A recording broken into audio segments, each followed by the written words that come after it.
El monte Washington, en el estado de Nuevo Hampshire, en los Estados Unidos, se yergue a una altura que apenas supera los 1917 metros sobre el nivel del mar. Para los estándares del alpinismo global, es un pico bajo, eclipsado por gigantes andinos y los picos del Himalaya. Sin embargo, esta montaña es universalmente reverenciada por una razón macabra.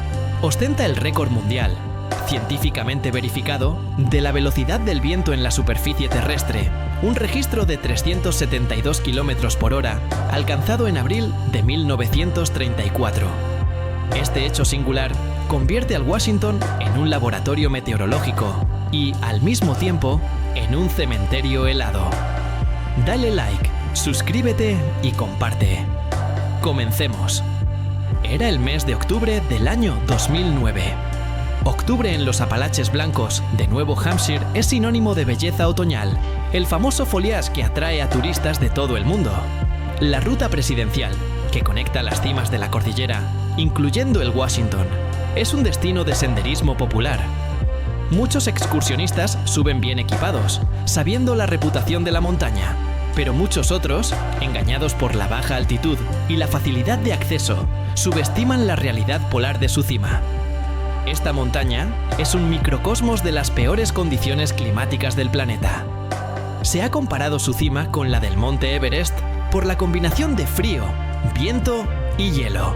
La tragedia que estaba a punto de ocurrir no sería producto de un escalador audaz en un glaciar, sino de una pareja de senderistas que fueron sorprendidos por la velocidad de la aniquilación atmosférica. La crónica de la montaña más ventosa del mundo es el relato de cómo la geografía puede matar. La Cordada, una joven pareja de senderistas con experiencia pero no alpinistas, buscaba la inigualable vista otoñal del pico más alto del noreste de Estados Unidos. Habían planeado una caminata de un día con equipo estándar de otoño, sin estar preparados para las condiciones extremas de alta montaña del Washington. Su objetivo era la cumbre, o al menos un tramo significativo de la ruta presidencial. Una ruta que ofrece vistas espectaculares, pero que también se encuentra peligrosamente expuesta. El ascenso se inició con un clima engañoso. Los días en el valle eran frescos pero manejables. Sin embargo, la máxima fundamental del monte Washington es que el clima del valle es irrelevante para el clima de la cumbre. El pico opera bajo sus propias leyes de la atmósfera. Lo que parecía ser una caminata vigorosa y placentera se convirtió, a medida que ascendían, en una lucha contra la humedad, la temperatura decreciente y, lo peor de todo, el viento que comenzaba a silbar. El Washington no es vertical, sino ancho y abierto. El peligro no viene del abismo, sino de la exposición.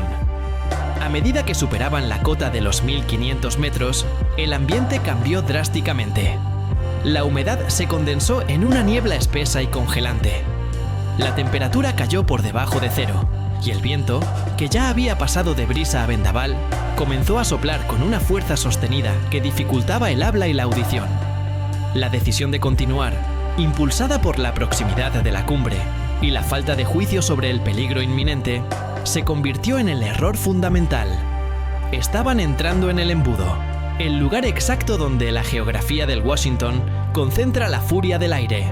La extrema velocidad del viento en el monte Washington es un fenómeno geográfico único. La cordillera de las Cascadas del Pacífico desvía las corrientes de chorro, y el monte Washington se encuentra justo en el punto de encuentro de varios sistemas de tormentas: los del Océano Atlántico, los vientos que suben del Golfo de México, y las masas de aire frío del Ártico y los grandes lagos. La cima del Washington es esencialmente un conducto o embudo, donde estas fuerzas atmosféricas chocan y se aceleran. En 2009, la convergencia atmosférica en el monte Washington se manifestó bruscamente.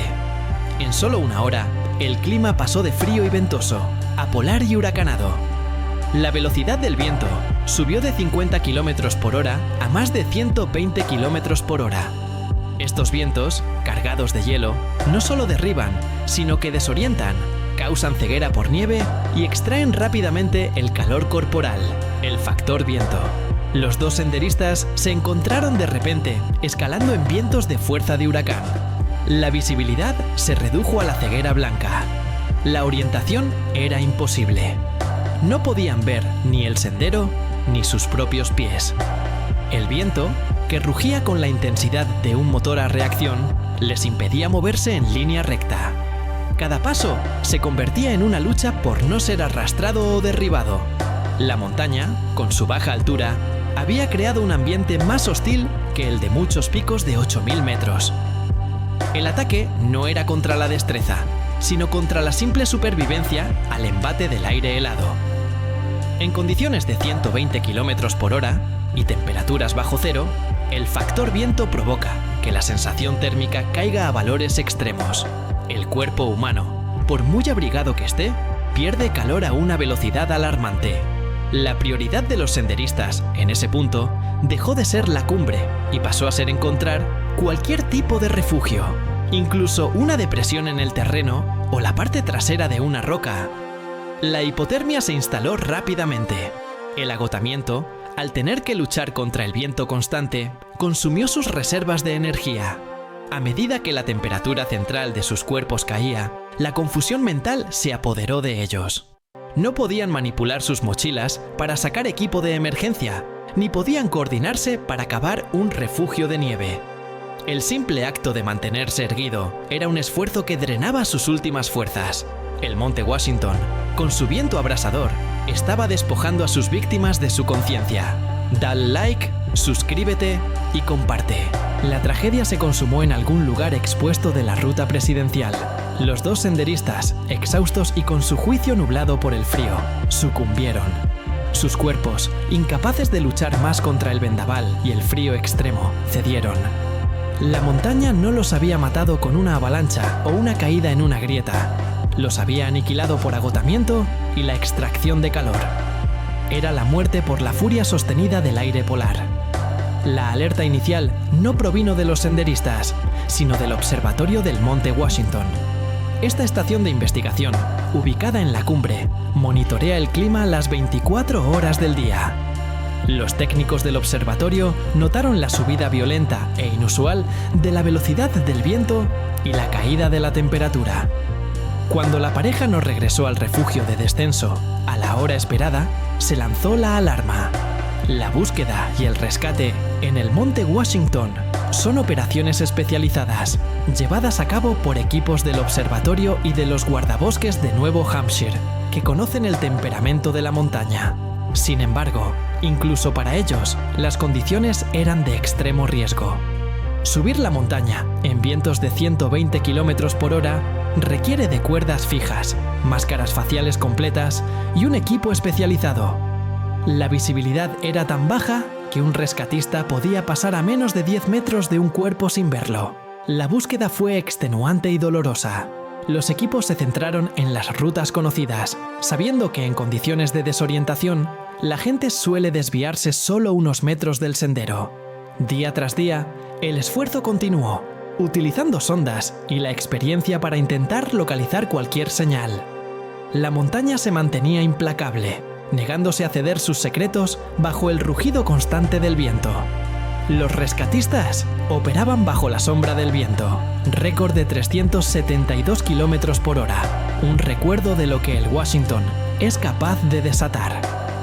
El descubrimiento de los dos cuerpos se produjo tras varios días de búsqueda, en una zona de la ruta que se encontraba particularmente expuesta a los vientos dominantes. Los senderistas se encontraban separados por una distancia corta, un indicio de que se habían desorientado en el whiteout y habían sido incapaces de reunirse o protegerse mutuamente. Los cuerpos estaban congelados, cubiertos por una capa gruesa de hielo y nieve endurecida. La escena confirmaba que la muerte había sido causada por la hipotermia y la exposición. No había signos de caída o de trauma masivo, solo el rastro de una lucha desesperada contra el viento implacable. La ubicación, lejos de cualquier refugio o estructura de la cumbre, demostró que la pareja había sido sorprendida por la velocidad del cambio climático, sin tiempo para ejecutar un plan de emergencia. La recuperación de los cuerpos fue una tarea peligrosa y exigente para los equipos de rescate. Tuvieron que asegurar las laderas heladas y descender los restos en medio de ráfagas que aún superaban los 70 km por hora. La tristeza del hallazgo fue profunda, recordándole a la región que, incluso en los Apalaches, la montaña sigue siendo un lugar de respeto absoluto. El Monte Washington había enviado su advertencia más clara. Su tamaño no disminuye su capacidad asesina. La tragedia de 2009 es una crónica más en la larga historia de muertes en el Monte Washington, que promedia más de 130 fatalidades registradas desde que se tiene constancia. Este número es extraordinariamente alto para un pico que se puede escalar en un solo día. La principal conclusión de esta y otras muertes es la misma. La subestimación es el error más grande. El Washington es el paradigma de la montaña accesible y letal. Se puede conducir hasta la cima en verano, tiene un ferrocarril de cremallera y cuenta con una gran infraestructura turística. Esta accesibilidad diluye la percepción de peligro. Muchos visitantes, al ver la carretera y los edificios en la cumbre, asumen que el peligro es mínimo. Pero el hecho es que, a partir de la cota de los 1500 metros, el clima puede girar hacia condiciones árticas en un instante. El legado de los 372 km por hora no es solo una cifra en un libro de récords. Es una métrica de la potencia de la naturaleza que se manifiesta diariamente en la cima del Washington. La montaña actúa como un imán para las tormentas, un amplificador de vientos y un creador de hielo. El caso de la pareja de senderistas de 2009 subraya que no hace falta ser un escalador de 8000 para encontrarse en un ambiente mortal. Basta con estar en el lugar equivocado en el momento en que el embudo del Washington decide liberar su furia. La historia del Monte Washington, con sus 1917 metros de altitud, es un recordatorio crucial para el mundo del senderismo y el alpinismo. La montaña no debe ser juzgada por su altura sobre el nivel del mar, sino por su posición geográfica y su relación con la atmósfera. Es un pico que enseña que el peligro más grande no siempre es la roca vertical o la grieta, sino la simple y elemental fuerza del viento. La crónica de la pareja perdida es una advertencia eterna para cualquiera que se aventure por la ruta presidencial. Lleva contigo el equipo de supervivencia necesario para el Ártico, incluso si en el valle luce el sol. El Washington no avisa, simplemente te congela, te derriba y te desorienta con una ráfaga de aire que, en cualquier otro lugar del mundo, se clasificaría como un huracán de categoría superior. La montaña más ventosa del mundo sigue esperando, con su cumbre coronada de hielo y la eterna promesa de un clima que superará cualquier previsión. El Monte Washington es un asesino pequeño pero poderoso, y su lección es de humildad absoluta ante la fuerza invisible del aire. Dale like, suscríbete y comparte.